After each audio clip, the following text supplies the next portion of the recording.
Ni tuan-tuan, tolong share, tolong like, tolong subscribe. Kuala Lumpur, seorang pemimpin dari gabungan Sarawak membayangkan kemungkinan negara itu akan memperkenalkan mata wang sendiri memandangkan keadaan ekonomi tidak menentu di Malaysia. Setiausaha Agung Gabungan GPS Datuk Alexander Natalinggi berkata, pengenalan mata wang Sarawak antara langkah boleh dipertimbangkan sekiranya keadaan ekonomi negara dalam keadaan kurang merangsangkan ini berterusan. Jika ekonomi Sarawak baik tetapi ekonomi negara tidak begitu baik, mungkin Sarawak akan memperkenalkan mata wang itu sendiri. Jika Sarawak lebih baik daripada yang lain, kenapa tidak kenal mata wang itu sendiri? Inilah yang kita cuba tekankan, katanya. Beliau berkata demikian melalui siaran podcast bertajuk Dari Melaya ke Malaysia 60 tahun hari ini. Ahli Parlimen Kapit itu bagaimanapun berharap tidak ada pihak yang akan menggelar beliau sebagai pengkhianat susulan langkah untuk mengenalkan mata wang sendiri untuk Sarawak itu.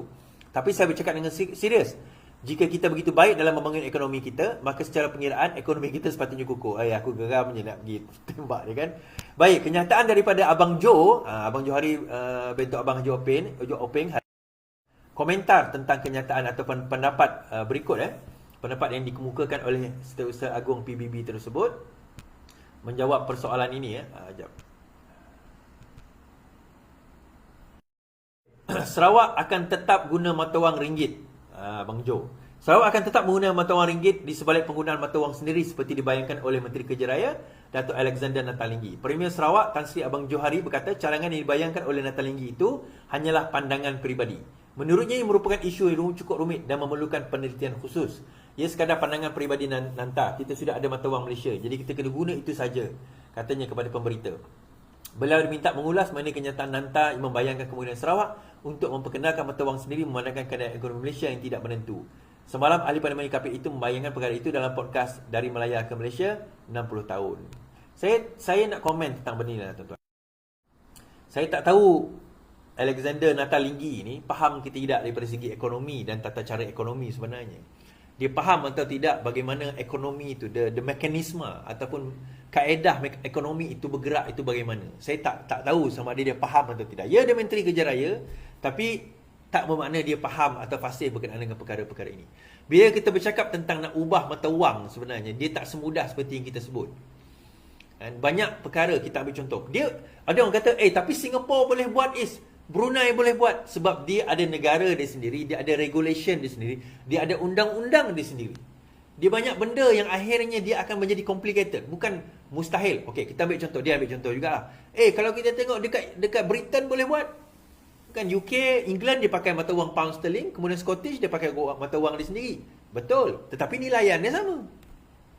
Kan nilaian dia sama. Dia berbeza kalau dia pakai euro contohnya dengan pound sterling, mungkin nilaian dia berbeza. So kalau dia nak guna mata wang sendiri pun, sebab alasan dia adalah ekonomi. Dia kata sebab ekonomi Malaysia katanya tidak stabil. Dia duduk dalam kerajaan tapi dia masih kata tak stabil. Fine. Dia kata tak stabil, therefore kena guna mata wang sendiri. Isu dia, kalau dia nak guna mata wang sendiri, daripada segi trading tu bagaimana? Sebab banyak undang-undang kita ada dalam perlembagaan kita ada dipanggil concurrent list. Dia ada state list dalam jadual ke-9 perlembagaan, dia ada state list, dia ada concurrent list. Concurrent list di mana ada bidang di antara federal dan juga negeri itu bertembung ataupun bertindak. So dalam keadaan itu banyak perkara yang takkan boleh diselesaikan. Pendek cerita, benda ni sukar. Bukan kata mustahil. Boleh, tapi dia akan lebih banyak menyusahkan daripada menyenangkan. Sebenarnya atas kenyataan itu untuk apa? Nak bagi tahu apa? Nak tujuan atas tujuan apa sebenarnya? Nak mengatakan ekonomi negara ini tidak stabil, kita setuju. Disebabkan oleh apa? Dan kenapa yang kita nak kena bawa ke negara ini ke arah yang lebih stabil? Dan sudah pun menuju ke arah yang lebih stabil. Kita tak stabil kerana antara lain perkara yang dilakukan oleh Perikatan Nasional sebelum ini. Benda yang mereka lakukan menyebabkan negara ini tidak stabil. Sampaikan investor takut untuk nak melabur dalam negara ini. Bagaimana PKP negara kita ditutup.